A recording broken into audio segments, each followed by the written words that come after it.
for joining us here at 6:30. I'm Tracy Cornett. And I'm Marius Payton. MNPD says they're pursuing strong leads in the case. As Danielle Ledbetter explains, Parker's friends and park-goers are hoping justice comes soon. Shauna Watts comes to this area near the Alta Lake Greenway pretty often. I come about once a week. I love the scenery. I love being out here, the scenery, just seeing like the other families out here as well. Just around the corner from this peaceful view, 20-year-old Jamani Parker was found shot near the Greenway a month ago today. On July 14, 2024, at 9:15 a.m., personnel from a U.S. Army Corps of Engineers discovered a female body at Alta Lake Greenway in Nashville, Tennessee. The body was face down with a visible gunshot wound to the head. There was no firearm at the scene, no surveillance footage, and no known witnesses. The victim was identified as Jamani Parker, a 20-year-old student at Tennessee State University. She was transported to Vanderbilt University Medical Center and later pronounced dead. Initial investigation revealed no signs of robbery or physical struggle. Her phone and other belongings were intact. She had no public history of criminal activity or known conflicts. Interviews with family and friends confirmed that she had not shared plans to visit the park. Further analysis of her phone records and communications led investigators to Lavelle Winton Jones, a 35-year-old man with multiple prior convictions.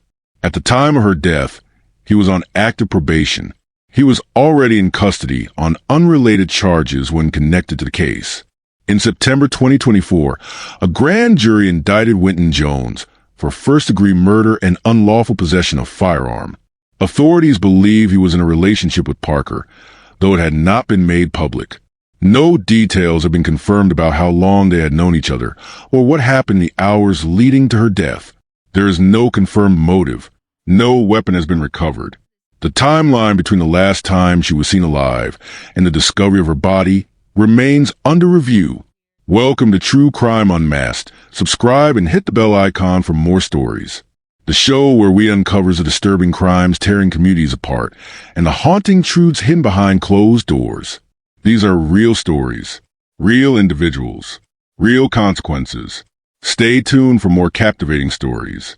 Now let's dive in. Jamani Parker was a 20-year-old student enrolled at Tennessee State University at the time of her death in July 2024. She was considered by peers and faculty to be an intelligent, focused, and goal-driven individual. Her academic program was described as reputable and rigorous, although the specific field of study has not been publicly confirmed. Records indicate she was in good academic standing and actively pursuing her undergraduate degree without any disciplinary issues. Jamani had no known history of criminal activity. Her name did not appear in any criminal databases, and there were no records of legal disputes, court appearances, or law enforcement interactions involving her before her death. This clean background contributed to public confusion when details of her murder were released, especially regarding her connection to a suspect with a significant criminal history. People who knew Jamani described her as ambitious, quiet, and generally private about her personal life. She maintained a low profile outside of her academic responsibilities and was not known to attend large social gatherings or engage in risky behavior. According to classmates, she kept a close circle of friends but did not share many personal details beyond academic or casual conversations. She was often seen on campus either attending lectures, studying, or commuting between classes and her residence. There were no reports of erratic behavior, relationship disputes, or signs of distress leading up to the incident. Jamani was active on social media platforms, including Instagram and TikTok. Her posts primarily focus on lifestyle updates, academic achievements, and casual photos with friends. She did not post any content suggesting conflict, fear, or involvement with individuals known to have criminal backgrounds. There were no cryptic messages, references to violence, or indications that she felt unsafe. Her accounts appear consistent with the image of a typical college student maintaining a positive public presence. Importantly, none of her social media accounts, text communications, as later revealed in the investigation, or documented activity suggested any form of public romantic relationship. There was no visible boyfriend, no shared photos with a partner, and no mentions of dating life. Investigators concluded that Jamani kept any romantic involvement strictly private, whether by choice or due to the circumstances of the relationship itself. Jamani had been in a private relationship with Lavelle Winton Jones, a man 15 years her senior. Winton Jones was 35 years old at the time and had a documented criminal history that included multiple violent felony convictions. He was on probation at the time the relationship is believed to have started. Family and friends of Jamani were unaware of her relationship with Winton Jones. Interviews with close contacts revealed genuine surprise when they learned of his involvement. Her immediate relatives, including her mother and siblings, told police they had never heard of Winton Jones, had never seen him around the family home, and had never been introduced to him by Jamani. Similarly, her college friends reported that she had never spoken about dating anyone or expressed concern about any man in her life. This secrecy became a key detail in understanding the case, as it revealed a potentially concealed or compartmentalized relationship between the two individuals. No confirmed timeline exists for when the relationship between Jamani Parker and Lavelle Winton Jones began. However, investigators stated that digital communications between them dated back at least several months. These communications were not made public, but were enough to establish a connection between the victim and the suspect during the time leading up to her death. There is currently no official information suggesting whether Jamani's relationship with Winton Jones was consensual, controlling, or threatening in nature. Authorities have not released information regarding prior domestic incidents, restraining orders, or signs of coercion. However, given Winton Jones's criminal background and the nature of the homicide, law enforcement has taken his prior record into account in the investigation and prosecution. On the morning of Sunday, July 14th, 2024, a regular work assignment at a quiet public greenway in Nashville, Tennessee turned into a crime scene. Around 9:15 a.m., personnel from the U.S. Army Corps of Engineers were conducting routine maintenance work at Alta Lake Greenway, a park located near Dodson Chapel Road, when they noticed something unusual in a grassy, partially wooded area. What they found was the body of a young female, lying face down, motionless. There was no visible movement, and no one else was present nearby. Upon closer inspection, it became clear that the woman had suffered a serious head injury. Emergency services were contacted immediately. When first responders arrived, they determined that the woman was still alive but unresponsive. She had sustained a single gunshot wound to the head. The scene was immediately secured by the Metropolitan Nashville Police Department. Based on initial assessments, no signs of life were evident beyond faint vital signs. The victim was quickly transported by ambulance to Vanderbilt University Medical Center for emergency medical care. However, despite medical efforts, the woman was declared dead later that day. Upon processing the area where the body was discovered, police noted key facts that would shape the early stages of the investigation. The woman was lying face down in the grass, indicating either that she was attacked from behind or positioned that way post-incident. The most apparent trauma was a single gunshot wound to the head. The absence of additional wounds suggested a targeted, intentional shot rather than a random or chaotic act of violence. There was no firearm or any other weapon recovered from the scene. This eliminated the possibility of suicide and indicated homicide. No surveillance cameras. Alta Lake Greenway does not have public surveillance cameras installed along its paths or in surrounding wooded areas.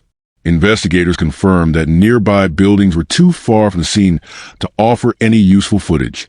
As a result, no video evidence was immediately available. As of the time of discovery, there were no eyewitnesses. The park is generally quiet, especially early on Sunday mornings.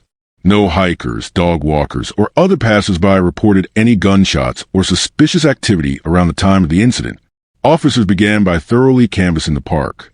They collected evidence from the surrounding environment, including photographs, soil samples, and vegetation from the spot where Jamani's body had been discovered. Technicians documented the victim's position, face down, with a single gunshot wound to head, and confirmed no firearm was present at the scene.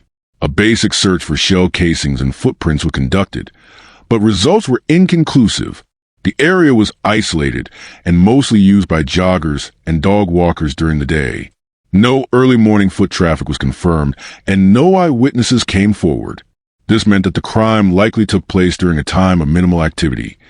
giving the perpetrator the chance to act without drawing attention. The lack of immediate leads force investigators to rely on digital forensics and background information to reconstruct the victim's last known movements. Investigators moved quickly to locate surveillance footage from businesses, homes, and traffic cameras surrounding the Alta Lake Greenway area.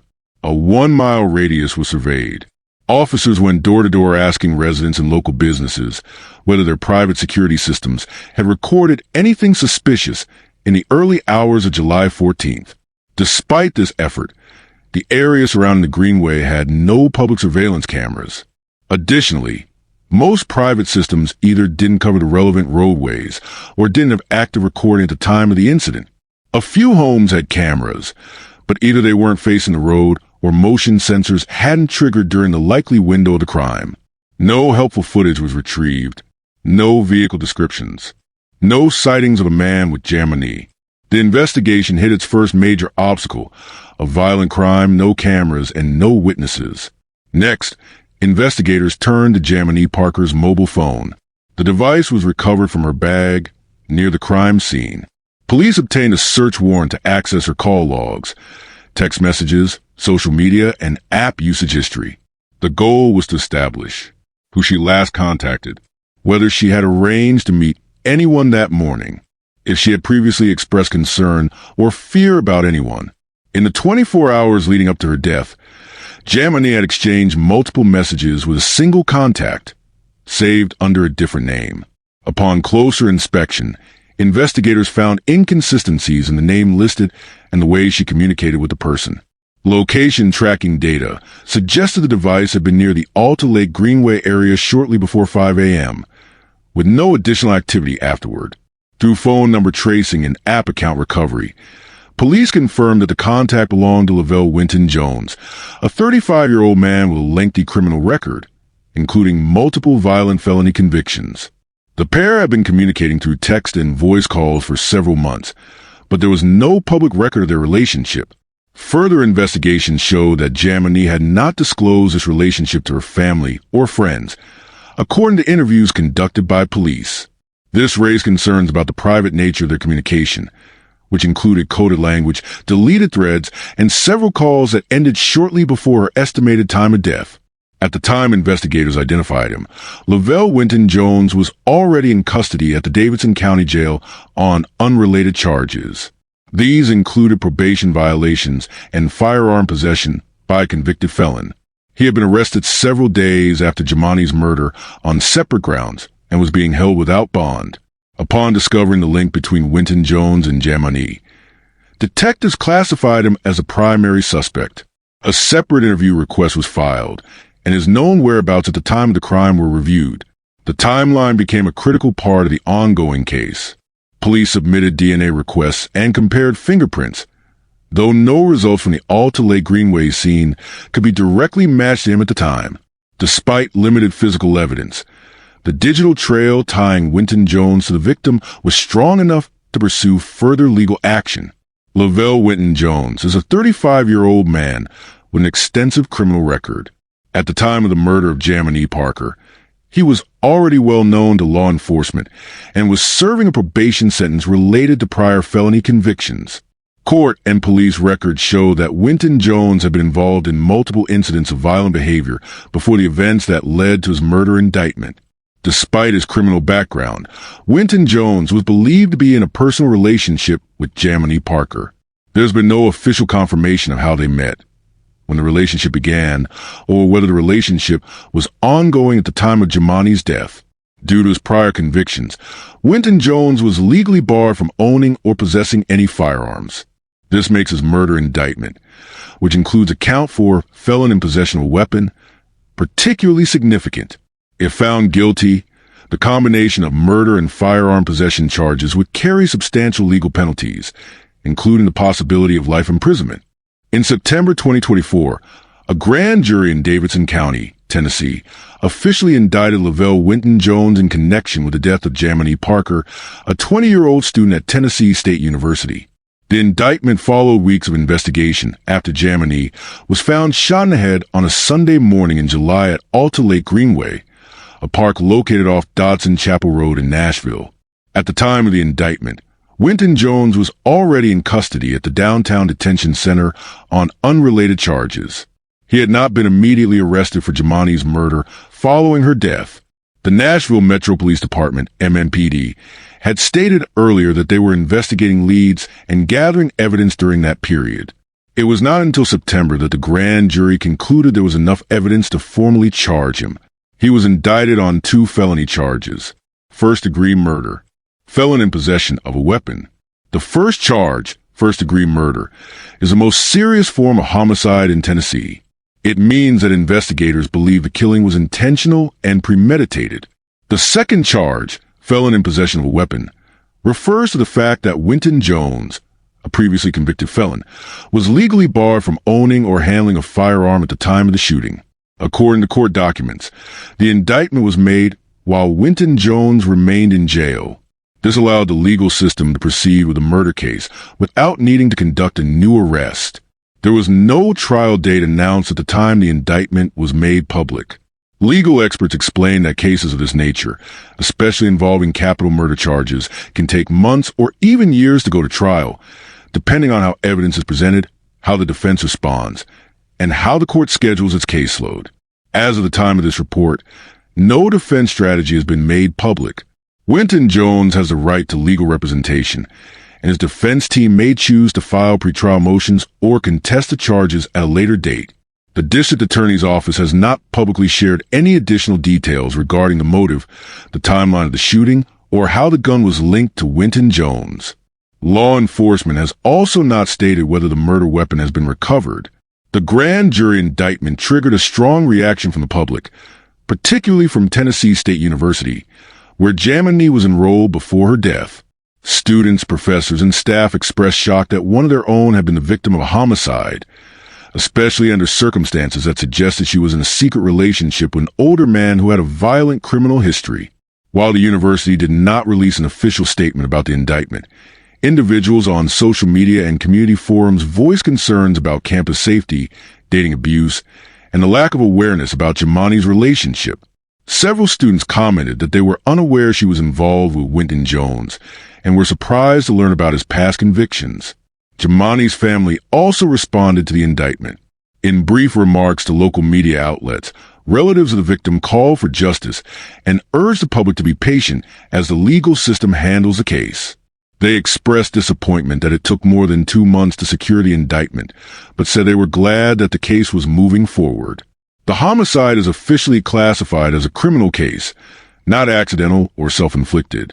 Under Tennessee law, first-degree murder carries a potential for the death penalty, life in prison without parole, or life imprisonment with the possibility of parole after 51 years.